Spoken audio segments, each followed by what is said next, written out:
Remand দেওয়ার জন্য যে সমস্ত উপাদান দরকার সেই সমস্ত উপাদান এই মামলায় নাই। উনি বয়স্ক এবং অসুস্থ, সেই বিবেচনায় আমরা জামিন চেয়েছিলাম, কিন্তু বিজ্ঞ আদালত জামিন নামঞ্জুর করে রিমান্ড 4 দিনের রিমান্ডের আদেশ প্রার্থনা করেছেন। এই মামলায় ঘটনাস্থলে আমার আসামি উপস্থিত ছিলেন না এবং এই ঘটনা সম্পর্কে উনি কিছুই জানতেন না এবং শুধু সন্দেহের কারণে আসামি হতে পারে না।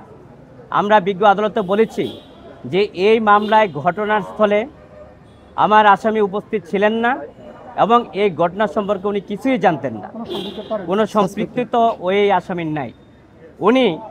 উনি বারবার পার্লামেন্ট মেম্বার ছিলেন, উনি বাংলাদেশ গণপ্রজাতন্ত্রী বাংলাদেশ সরকারের মাননীয় মন্ত্রীও ছিলেন। আমরা বিজ্ঞ আদালতকে এও বলেছি যে রিমান্ড দেওয়ার জন্য যে সমস্ত উপাদান দরকার সেই সমস্ত উপাদান এই মামলায় নাই এবং মহামান্য হাইকোর্টের যে আপডেট ডিভিশনের যে জাজমেন্ট, সেই জাজমেন্টে স্পষ্ট বলা আছে যে যদি আসামি বয়স্ক হয়, নারী হয়, শিশু হয়, তাহলে তাদেরকে রিমান্ডে নেওয়া যাবে না। আমরা বিজ্ঞ আদালতে সে সাবমিশন রেখেছি যে আমার আসামি একজন বয়স্ক এবং অসুস্থ এবং রিমান্ড নেওয়ার মতন ওনার কোনো যুক্তিকতা নেই, কিন্তু বিজ্ঞ আদালত উভয় পক্ষের শুনানি আনতে 8 দিন রিমান্ড চাওয়া হয়েছিল আইয়ুব সাহেবের নির্দেশ অনুযায়ী। পরবর্তীতে বিজ্ঞ আদালত 4 দিন রিমান্ড মঞ্জুর করেছেন। আমরা বিজ্ঞ আদালতে জামিন চেয়েছিলাম যে উনি পলাতক হওয়ার কোনো সম্ভাবনা নাই, উনি বাংলাদেশের একজন প্রতিষ্ঠিত ব্যবসায়ী এবং বাংলাদেশের পরিচিত মুখ।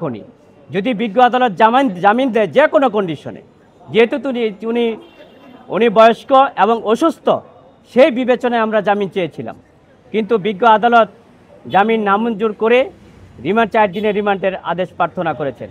বিজ্ঞ আদালতে আমরা এও বলেছি যে আইন এবং আদালতের প্রতি মানুষের যে শ্রদ্ধা এবং আস্থা, সেটা আরও বেড়ে যাবে। এবং আজকে যে পত্রিকায় আছে যে মামলা যেন তেন মামলায় আর যাকে তাকে মন খুশি মতন আসামি করলে আইনের প্রতি, আদালতের প্রতি মানুষের শ্রদ্ধা কমে যাবে, আস্থা এবং বিশ্বাস কমে যাবে। আমরা বিজ্ঞ আদালতকে এও বলেছি যে আইনের প্রতি এবং আদালতের প্রতি যাতে বিশ্বাস, মানুষের আস্থা এবং বিশ্বাস থাকে এবং ন্যায়ের শাসন এবং আইনের শাসন প্রতিষ্ঠিত হয়। যে আমাদের আজকে কয়েকজন বিশেষজ্ঞ আজকে পত্রিকায় কলামও লিখেছে, সেই অনুযায়ী আমরা বিজ্ঞ আদালতের দৃষ্টি আকর্ষণ করেছি। বিজ্ঞ আদালত বইয়েও বলেছে যে অত্যন্ত সতর্কতার সহিত এবং রিমান্ডে যাতে জিজ্ঞাসাবাদ করা হয় এবং তার প্রয়োজনীয় এবং চিকিৎসাপত্রের জন্য আইয়ুব সাহেবকে নির্দেশ দিয়েছে।